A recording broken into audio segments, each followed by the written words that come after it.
Morning everyone. तो अगर आप नारियों की वस्तु परिस्थिति को देखकर यह समझते हैं या मान लेते हैं कि एक स्त्री कुछ भी नहीं कर सकती है, तो आपका यह मान लेना कि वह नारी कुछ भी नहीं कर सकती है, यह सोचना ही गलत है। क्योंकि जब जब विपदा आई है, या सामाजिक विपदा हो या देश काल परिस्थितियों की विपदा हो या किसी पारिवारिक कलह कलेश वस्तु परिस्थिति से उठी समस्या या विवाद हो, तो नारियों ने, स्त्रियों ने हर पल प्रति क्षण अपनी जिम्मेदारियों को संभाला है, उसे निभाया है परिपक्वता के साथ, अपनी जिम्मेदारी समझकर, अपने कर्तव्यों को समझकर। तो यह सोच लेना मात्र कि एक स्त्री कुछ नहीं कर सकती, सिर्फ घर को संभालने के सिवाय या खाना बनाने के सिवाय, तो यदि उसे अवसर न दिया गया हो वह एक अलग बात है। उसने अपने परिवार के लिए त्याग किया हो या वो अन्य वस्तु परिस्थितियों को देखते हुए वह फैसला नहीं ले पा रही है कि उसे कमाना चाहिए या नहीं, या उसे उस क्षेत्र में अपनी छलांग लगानी चाहिए या नहीं। तो कुछ वस्तु परिस्थितियाँ ऐसी होती हैं हमारे जीवन में जब हम फैसला नहीं ले पाते हैं, क्योंकि उस समय हमारे सामने हमारा परिवार खड़ा होता है, हमारे वो खास लोग जिस परिवार में हम पल बढ़कर बड़े होते हैं।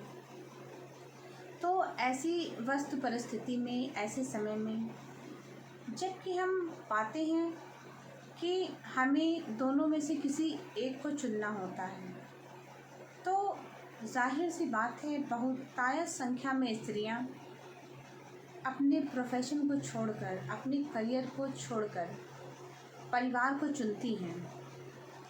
तो इसका मतलब यह नहीं है कि स्त्री कुछ कर नहीं सकती है, वह सिर्फ 3 वक्त का भोजन बनाने के लिए और आपको संभालने के लिए बनी है। और जैसा कि पुरुषों की एक भ्रांति है कि वह स्त्री को मात्र वस्तु समझते हैं, और वस्तु भी इस परिप्रेक्ष्य में कि विधाता ने उसे सिर्फ प्रोडक्शन के लिए बनाया है। इस तरह की गंदी मानसिकता और छोटी सोच 90% पुरुषों की है। तो धीरे धीरे समाज बदल रहा है, परिवेश परिस्थितियाँ बदल रही हैं, और जब इन्हीं पुरुषों के पास अपनी खुद की पुत्रियाँ आती हैं, इनकी खुद की पुत्रियाँ होती हैं, तो वह उनका नज़रिया, वह परिप्रेक्ष्य, उनका रवैया सब कुछ धीरे धीरे बदलने लगता है या अचानक से बदल जाता है। वहीं पर वह अपनी स्त्री के लिए दूसरी सोच रखेंगे और अपनी पुत्री के लिए दूसरी, कि मुझे अपनी लड़की को पढ़ा लिखा कर कुछ बनाना है ताकि वो अपने पैरों पर खड़ी हो सके, अपने पति पर न निर्भर रहे। तो इस तरह की बदलती मानसिकता भी हमने समाज में देखी है। और समय के साथ साथ जैसे जैसे काल, समय, वस्तु परिस्थितियाँ बदलती हैं, यह परिवर्तन आने भी चाहिए और आ भी रहे हैं। लेकिन पुरुषों का यह प्रभुत्व, यह सोच लेना मात्र कि हम ही सब कुछ कर रहे हैं, हम ही सब कुछ चला रहे हैं, और स्त्री कुछ नहीं कर सकती, यह सोचना ही गलत है। और इसके लिए एक गहरा और अच्छा विकल्प यह है कि सभी नारियां, सभी स्त्रियां, पूरे समाज की स्त्रियां कम से कम अपना खर्चा वहन करने भर का तो कमाएं ही। अब वो उनके अपने खर्चे कुछ भी हो सकते हैं, वो 5,000 में भी पूरे हो सकते हैं, 10,000 में भी। यह निर्भर करता है प्रत्येक व्यक्ति की अपनी व्यक्तिगत वस्तु परिस्थितियों पर, और उसे क्या लगता है, वह व्यक्तिगत रूप में स्वयं के खर्चों को कितनी हद तक सीमित करना चाहता है, कितनी हद तक बढ़ाना चाहता है। यह उसके कमाई के ज़रियों पर भी निर्भर करता है।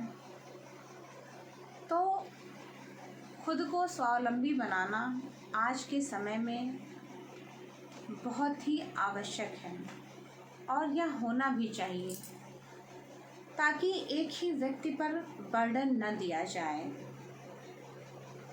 अच्छा, कुछ दूसरे परिप्रेक्ष्य में बात करके देख लेते हैं और समाज को समझने की कोशिश करते हैं।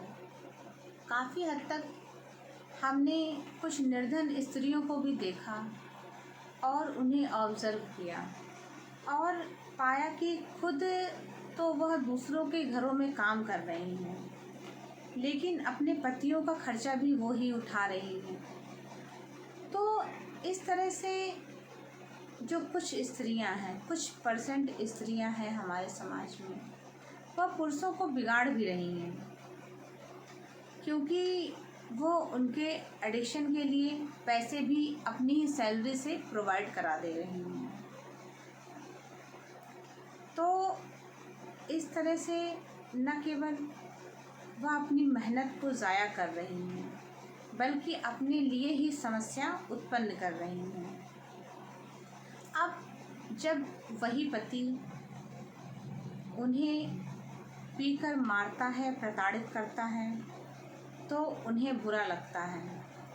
लेकिन जब हम कुछ परिप्रेक्ष्य में देखें जहाँ पर स्वयं स्त्रियों ने, क्योंकि एक्सेप्शन तो सब जगह हैं, जहाँ पर स्वयं स्त्रियों ने ही पुरुषों को पैसे प्रोवाइड करके बिगाड़ दिया है, नशे की प्रवृत्ति करते रहने के लिए न केवल प्रेरित किया, बल्कि पैसे भी अपनी सैलरी से प्रोवाइड करा दिए। फिर उनकी यह शिकायतें होना कि हमारा पति तो नशे की प्रवृत्ति में है और हमारा हैरेसमेंट भी करता है। तो न केवल इस समाज के पुरुषों को, बल्कि उन स्त्रियों को भी जो इसके लिए जिम्मेदार हैं, जो इन परिस्थितियों को अच्छे से टैकल नहीं कर पा रही हैं, बल्कि अपने ही परिवार को नशे की प्रवृत्तियों में स्वयं ही ढकेल रही हैं और फिर विलाप करती हैं। तो हमें यह जानने की ज़रूरत है कि गलतियां सिर्फ एक तरफ से नहीं होती हैं या नहीं की जा रही हैं, बल्कि यदि त्रुटियां हो रही हैं, गलतियां हो रही हैं, तो उसमें दोनों ही पक्ष बराबर के जिम्मेदार हैं। तो इस तरह से हम देख रहे हैं कि समाज में स्त्रियों का स्वावलंबी होना और फाइनेंशियल लेवल पर स्वावलंबी होना नितांत आवश्यक है, ताकि भविष्य में कोई उन्हें यह ताना न दे सके या उलाहना न दे सके कि तुम मेरे पैसों पर पल रही हो। क्योंकि ज़्यादातर केसों में हमने इस तरह के केस देखे हैं जिसमें सब कुछ संभालने के बाद भी स्त्रियों को अंतोगत्वा ताने, उलाहने और उनका मानसिक तौर पर उन्हें प्रताड़ित किया जा रहा है। तो यह उन्हें अंदर तक तोड़ जाता है, उन्हें अंदर तक झकझोर देता है। तो इसके लिए यह नितांत आवश्यक है कि हम अपना कोई छोटा ही काम सही, लेकिन उन्हें अपना खुद का उद्योग, खुद का बिजनेस करना चाहिए, चाहे वो किसी तरह का बिजनेस हो। हाँ, परंतु उसे लीगल वे में करने की ज़रूरत है।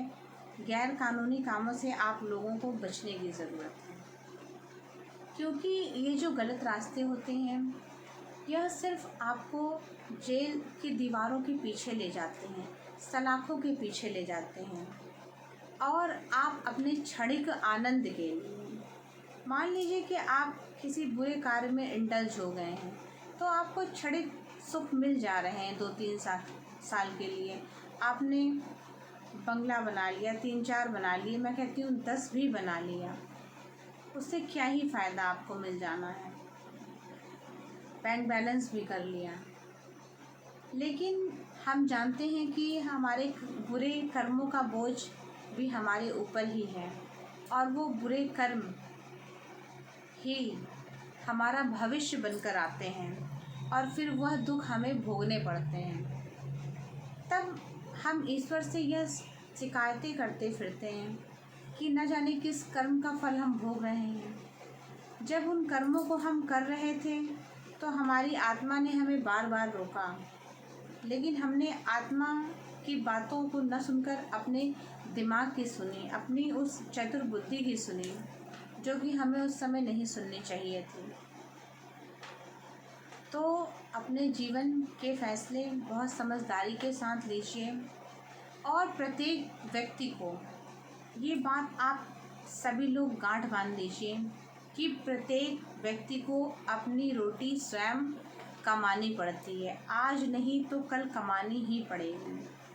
और यदि आप नहीं भी कमाना चाहें, अगर आप एक आलसी प्रवृत्ति के व्यक्ति हैं, तो निश्चय जानिए काल आपकी गर्दन पकड़ के आपको कमाना सिखा देगा, आपको स्वावलंबी बनना सिखा देगा, आपको अपने पैरों पर खड़े होना सिखा देगा।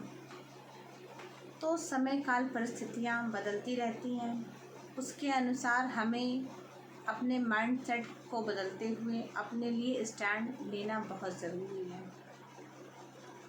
लेकिन स्त्रियों के परिप्रेक्ष्य में एक दूसरी बात यह आती है कि कई बार हमें घर परिवार, अपने बच्चों के लिए, अपने पति के लिए, अपने बुज़ुर्ग माँ बाप के लिए कुछ वस्तु परिस्थितियाँ ऐसी बन जाती हैं कि वह हमें इजाज़त नहीं देती कि हम बाहर निकलकर काम करें। इतना समय हम 10 से 12 घंटे बाहर इन्वेस्ट नहीं कर सकते हैं।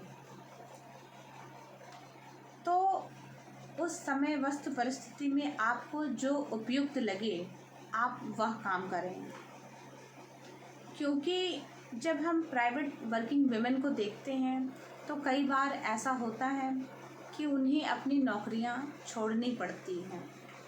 मान लीजिए कि कोई स्त्री कहीं पढ़ा रही है और उसके 8 से 10 घंटे रोज़ खर्च हो रहे हैं। सुबह उठकर वह 4 बजे उठ जा रही है या 6 बजे उठ जा रही है, उसे भोजन भी बनाना है, बच्चों का टिफ़िन भी पैक करना है, अपने पति को भी ऑफिस भेजना है और स्वयं भी ऑफिस जाना है, और घर के सारे साफ़ सफाई के काम भी देखने हैं। तो आजकल तो चलिए अगर दोनों ही लोग वर्किंग हैं तो 1 या 2 हेल्पर आप रख लेते हैं अपने कन्वीनियंट के लिए कि आपको सुविधा हो जाए, कुछ आराम मिल जाए, क्योंकि जो समस्त कार्य होते हैं वह 4 से 5 व्यक्तियों के होते हैं।